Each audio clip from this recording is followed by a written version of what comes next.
안녕하세요. 제가 어릴 때 우리 부모님은 항상 화목한 가정이었습니다. 저는 집안의 외동아들로 태어나 나름대로 똘똘하다는 이야기를 많이 들어서 초등학교 때는 학생회장을, 중학교 때는 전교 1등까지 하며 집안의 기대와 사랑을 독차지했습니다. 하지만 그러한 행복도 잠시였을까요? 학원을 마치고 아버지를 만나 집에 돌아오던 도중 술에 취한 운전자가 차를 몰고 저를 향해 돌진하였는데 저는 굳어버리고 말았고, 아버지가 저를 밀쳐내다가 발을 다쳐서 제대로 못쓰게 되셨습니다. 저희 아버지 취미가 철인 3종 경기였습니다. 그토록 건강하고 활발하셨던 아버지는 그날부로 한쪽 발을 제대로 못쓰게 되셨고, 제가 알기로는 허리와 하반신까지 장애가 생긴 걸로 알려져 있습니다. 거기다 엎친 데 덮친 격으로 사고를 낸 운전자가 홀로 사는 가난한 사람이다 보니 아버지 사고에 대한 보상금을 전혀 받을 수 없었고, 운전자는 그대로 감옥에 들어갔습니다. 그렇게 집안의 가장이던 아버지가 일을 못하기 시작하자 집은 점점 빚의 수령에 빠져들었고, 아버지는 그런 와중에도 어쩔 수 없이 뭐라도 하겠다며 일을 하러 다니셨습니다. 장애인이 되고 나서 다니던 회사를 그만두고 아버지는 수액을 맞아가면서 일하시던 아버지를 보고 엄마의 히스테리가 점점 심해지더니 결국 엄마도 쪼들려가는 가정 사정 때문에 밖으로 나가 돈을 벌기 시작했습니다. 저도 더 이상 옛날처럼 공부를 위해 학원을 마음 편히 다닐 수가 없게 되어서 집에서 혼자서 공부를 하고 살았었지요. 그때를 생각하면 가장 기억에 남았던 건 화장실이었습니다. 저희가 이사간 새로 들어간 집은 화장실이 없었습니다. 큰 볼일을 봐야 할 때는 항상 1층 집으로 내려가서 화장실을 가야 했고, 작은 볼일은 요강이나 페트병의 볼일을 보고 아침에 버리고 했을 정도로 저희 집 사정은 한순간에 정말 빈약해졌었죠. 그러던 중 어느 날부터 항상 저녁이 되면 엄마와 아빠가 다투는 소리에 자다가 깨어날 때가 많았습니다. 알고 봤더니 엄마가 남자가 생긴 거더라고요. 아빠의 하반신 장애로 인해 부부관계가 불가능하자 외로워서 그랬다는 이유로 바람을 피웠고, 엄마는 이제 가난도 지긋지긋해서 못 버티겠다면서 저희를 버리고 집을 나갔습니다. 아직도 또렷하게 기억하는 것은 저희 아버지가 바람을 피우고도 뻔뻔하게 나가는 엄마를 부여잡고 저를 데려가라고 부탁했습니다. 적어도 장애인인 자기보다 더 잘 키울 수 있지 않겠냐는 말에 저를 한번 쓱 쳐다보더니 만나는 남자가 애딸린 거 싫어한다면서 뿌려치고 나가던 그 모습이 어제 일처럼 생생합니다. 아빠는 울면서 저에게 말했습니다. 아들아, 이 모든 일이 이 아빠가 부족해서 생긴 일이라고요. 저도 정말 너무 힘들었습니다. 아버지 사고 난 날 제가 바보처럼 가만히 서 있지만 않았더라면 이런 일이 애초에 생기지 않았을 텐데 라는 생각이 들었죠. 저 때문에 이 화목했던 가정이 모두 파괴되고 엄마마저 저를 버리게 만든 거라는 자책감에 빠졌었죠. 아버지는 그럼에도 불구하고 자포자기하지 않으시고 항상 저에게 좋은 말만을 하셨습니다. 누군가를 미워할 시간에 자기 자신을 탓하고 그걸로 발전해야 한다고, 남을 탓하고 제자리에 머물러 있으면 절대 사람이 발전할 수 없다던 아버지. 저보다 더 인생이 고달프시고 아버지를 보며 정말 독하게 공부를 했습니다. 학생의 신분이니 공부만큼 할 수 있는 게 없었습니다. 아버지가 어렵게 벌어오신 돈으로 저는 코피를 줄곧 흘리면서 죽을 힘을 다해 공부를 하였고 쉬고 싶고 놀고 싶을 때마다 항상 아버지와 저를 벌레처럼 쳐다보며 떠나던 엄마의 눈빛을 떠올렸습니다. 그렇게 고등학교에서도 최상위 성적을 유지한 저는 수능 시험에서도 높은 점수를 받아 서울 최상위 대학교에 진학하게 되었습니다. 그때부터라도 아버지께 폐를 끼치고 싶지 않았기에 저는 과외를 하며 제 학비와 생활비를 충당했습니다. 군대는 생계곤란 사유로 면제를 받게 되었고 그렇게 학교를 남들보다 일찍 졸업하여 기업에 입사하게 되었습니다. 제가 대학을 졸업하고 기업에 입사하던 날 저희 아버지는 이제 자기는 죽어도 여한이 없다며 펑펑 우시던 아버지를 제가 끌어안고는 무슨 말씀하시냐고 그동안 아버지가 이 아들을 책임지고 이만큼 잘 키워주셨으니 이제 제가 아버지를 책임질 때라고 말씀드렸죠. 그때도 제 스스로 대학을 졸업하고 취직할 때까지 연애는 안 하겠다고 마음먹었던지라 그 결심을 지켰습니다. 그렇게 기업에 입사 이후 저도 이제는 여자들에게 관심을 가지게 되었고 아버지도 이제 대기업에도 취직하고 했으니 여자들도 좀 만나고 결혼도 해서 손자라도 안겨달라며 웃으면서 말하시더군요. 그때부터는 저도 삶의 여유를 가지고 일을 하며 누군가를 만나기 시작했습니다. 정말 공부에 집중할 때도 제가 원하지 않아도 여성들이 다가와 호감을 표현했습니다. 제 입으로 말하기 쑥스럽지만 나름 인기가 있었던 것 같네요. 아무튼 이런 영향 때문인지 취직하고 나서 만났던 여자들은 저를 사랑한다 했지만 제 아버지의 존재를 알게 되면 거리를 두게 되고 그러다 몇 번의 헤어짐으로 이어지게 되자 아버지는 혼자서 자책을 하시며 저에게 자신 혼자 살아가면 된다며 우리 아들 앞길 막을 생각이 없다고 제발 이제 독립하라고 하더군요.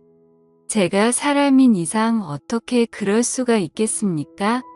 그렇게 시간은 금방 흘러 제 나이가 30이 넘어갈 무렵 나름대로 회사에서 인정도 받고 돈도 모으게 되어서 20평대의 아파트에 들어가게 되었고 생활이 안정이 좀 될 무렵 지금의 아내를 만나게 되었습니다. 아내는 회사 동료의 소개로 만나게 된 여자였습니다. 그저 그런 지방대학 출신인데 집에는 돈이 좀 있는 여자였죠. 저를 처음 만나던 날 캐딜락 차를 몰고 나온 게 아직도 기억이 나네요. 하는 일도 없지만 차는 외제차 비싼 차를 몰 정도로 부를 과시하던 그녀.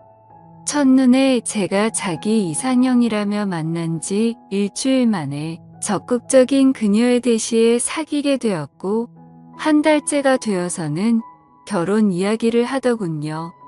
막 자기한테 장가오라면서 농담과 진담을 섞어서 했습니다.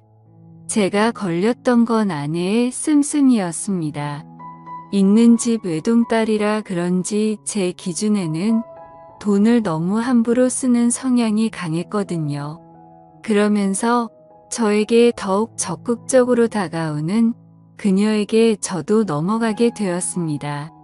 아내 집에 처음으로 인사드리러 간 날 장모가 저를 곱지 않은 눈으로 쳐다보더군요. 자기 집이 어떤 집인데 하면서요.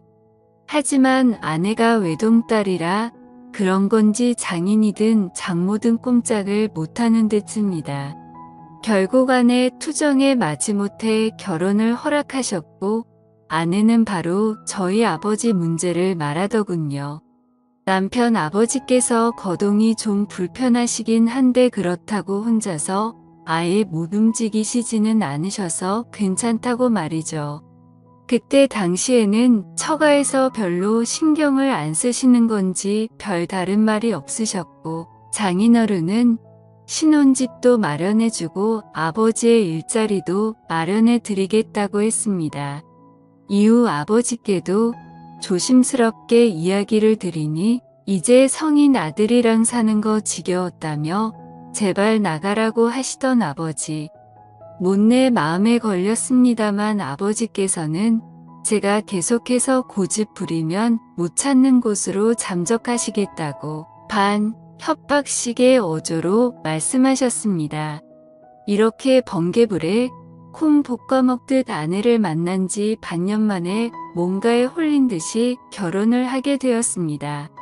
하지만 결혼식장에서부터 불편했습니다. 저희 아버지가 몸이 불편하셔서 있는 걸 장모님이 너무 인상을 쓰시고 가까이 있는 것조차도 꺼려 하시더군요. 제가 울컥하여 한마디를 하려 하자 아버지께서 저한테 별거 아닌 일로 화내지 말라며 저를 말리셨죠. 결국 이 문제로 신혼여행을 가서까지도 아내랑 싸웠네요. 하지만 그와는 별개로 그때부터 제 생활은 많이 편해졌습니다.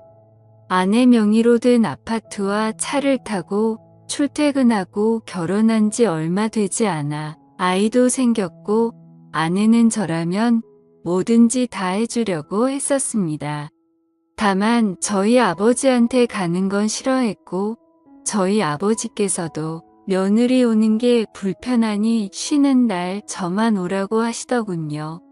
아내의 부모님, 즉 장인 부부는 사업을 운영하고 계십니다.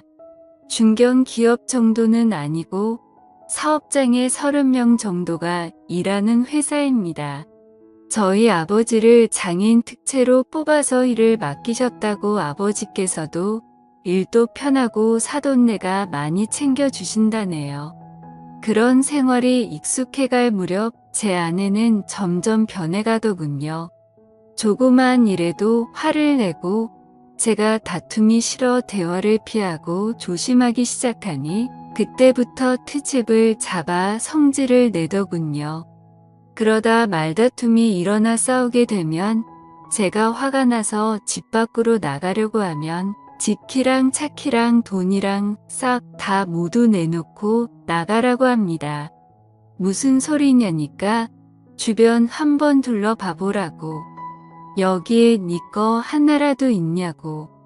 집도 내 집이고 차도 내 차고 돈도 니네 아버지랑 너 먹여 살린다고 쓴 돈이 얼만데 다 내놓고 나가라고 소리치더라고요. 그러면서 이죽거리며 하는 말이 가관이었습니다. 네 주제에 지금 어딜 간다고? 그냥 내 밑에서 내가 시키는 대로 따르라고 하더군요. 자기한테 이렇게 함부로 대하면 곤란할 거라며 협박하던 아내의 이유를 알고 보니 결국 바람이 난 거였습니다.